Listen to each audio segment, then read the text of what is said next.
आज बात करते हैं 19वीं सदी के एक ऐसे लाजवाब शासक की जिनकी कहानी आज भी लोगों को हैरान कर देती है। जी हाँ, हम बात कर रहे हैं महाराजा रणजीत सिंह की, जिन्हें दुनिया शेर पंजाब के नाम से जानती है। तो चलिए इस कहानी को एक बहुत ही दिलचस्प सवाल से शुरू करते हैं।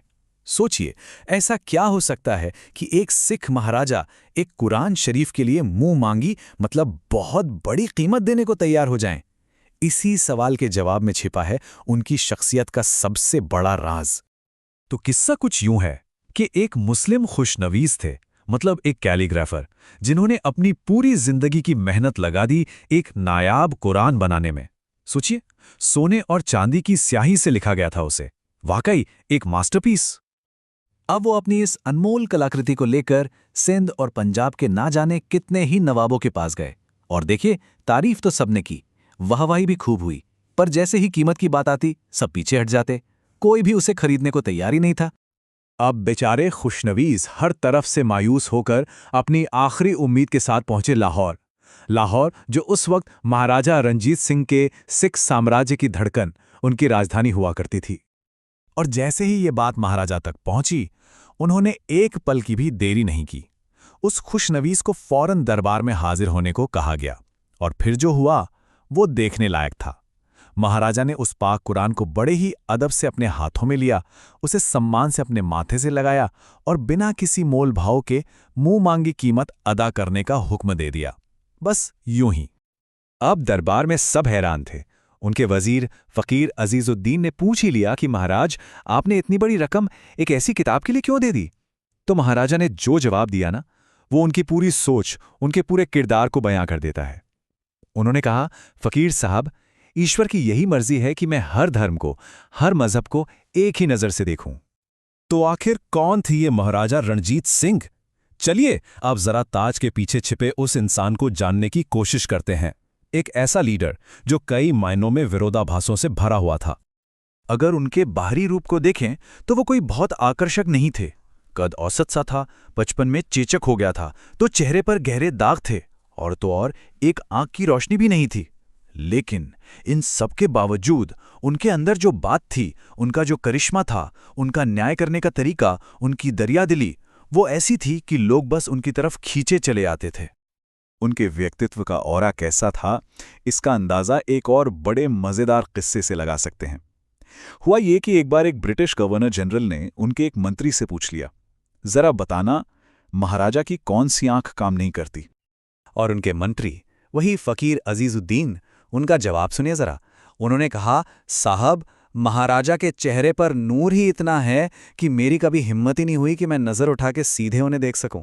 तो मुझे भला कैसे पता होगा कि उनकी कौन सी आंख में रोशनी नहीं है? क्या जवाब था! इससे पता चलता है कि लोग उनका कितना अदब करते थे, कितना सम्मान करते थे। तो चलिए आप कहानी में आगे बढ़ते हैं और देखते हैं कि कैसे एक छोटी सी जागीर के मालिक से वो एक बहुत बड़े साम्राज्य के महाराजा बने। देखिए, उनका सफर बहुत ही कम उम्र में शुरू हो गया। सोचिए, सिर्फ 12 साल के थे जब पिता के देहांत के बाद जागीर की जिम्मेदारी उन पर आ गई। 1797 तक आते आते उन्होंने पूरी कमान अपने हाथों में ले ली, और फिर 1801 में जब वो सिर्फ 21 साल के थे, उन्हें लाहौर में महाराजा का ताज पहनाया गया। इसके बाद अगले 40 सालों तक उन्होंने एक मजबूत और शानदार साम्राज्य पर राज किया।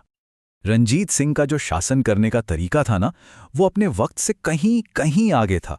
उनके राज के 3 सबसे मजबूत पिलर थे: इंसाफ, दरियादिली और एक कमाल की दूर की सोच। और यहाँ एक ऐसी बात है जो सुनकर शायद यकीन ना हो। अपने पूरे 40 साल के राज में महाराजा रणजीत सिंह ने एक भी इंसान को मौत की सजा नहीं दी। 0। सोचिए, ये उस दौर की बात है जब जरा सी बात पर बादशाहों और राजाओं के हुक्म से मौत दे दी जाती थी। उनके दरियादिली के तो क्या ही कहने, किस्से इतने मशहूर थे कि लोगों ने उन्हें लाख बख्श का खिताब दे दिया था। मतलब लाखों बख्शने वाला, लाखों का दान देने वाला। और ये दरियादिली सिर्फ अपनों के लिए नहीं थी, वो अपने दुश्मनों के लिए भी रहमदिल थे। हारे हुए राजाओं को भी गुजारा करने के लिए जागीरें दे दिया करते थे। और ये जो सभी धर्मों को एक नज़र से देखने वाली बात थी ना, वो सिर्फ कहने के लिए नहीं थी। उन्होंने अपने पूरे राज में कई मस्जिदों की मरम्मत करवाई, तो वहीं वाराणसी के मशहूर काशी विश्वनाथ मंदिर के शिखर पे सोना भी चढ़वाया। और हाँ, सबसे बड़ी मिसाल तो अमृतसर का हरमंदिर साहब है, जिस पर सोना मढ़वा कर उन्होंने उसे वो रूप दिया जिसे आज हम सब स्वर्ण मंदिर या गोल्डन टेम्पल के नाम से जानते हैं। अब एक शासक होने के साथ साथ वो एक कमाल के रणनीतिकार भी थे। किस्सा है 1805 का, जब वो भेस बदलकर अंग्रेजों की ईस्ट इंडिया कंपनी की सेना की ड्रिल देखने पहुंच गए, जासूसी करने। और वहीं उन्होंने ये भांप लिया कि आने वाला जमाना यूरोपियन मिलिट्री ट्रेनिंग और तरीकों का है। बस फिर क्या था, उन्होंने फौरन अपनी सेना को मॉडर्न बनाने का फैसला कर लिया और इसके लिए यूरोप से अफसरों को नौकरी पर रखा। हाँ, ये बात और है कि शुरू में उनके अपने ही सैनिकों को ये बात कुछ खास पसंद नहीं आई थी। तो आखिर क्या विरासत छोड़ी है रणजीत सिंह ने अपने पीछे? उन्होंने पंजाब के उन छोटे छोटे गुटों को, जो हमेशा आपस में लड़ते रहते थे, एक साथ जोड़ा और एक मजबूत, ताकतवर साम्राज्य खड़ा किया। एक ऐसा साम्राज्य जिसकी नींव धर्मनिरपेक्षता और इंसाफ पर रखी गई थी। और यही वजह थी कि उनकी प्रजा उनसे बेइंतहा मोहब्बत करती थी। और उनकी इसी ताकत, इसी लीडरशिप और इसी इंसाफ पसंदी की वजह से इतिहास ने उन्हें एक नाम दिया, शेर पंजाब, यानी पंजाब का शेर।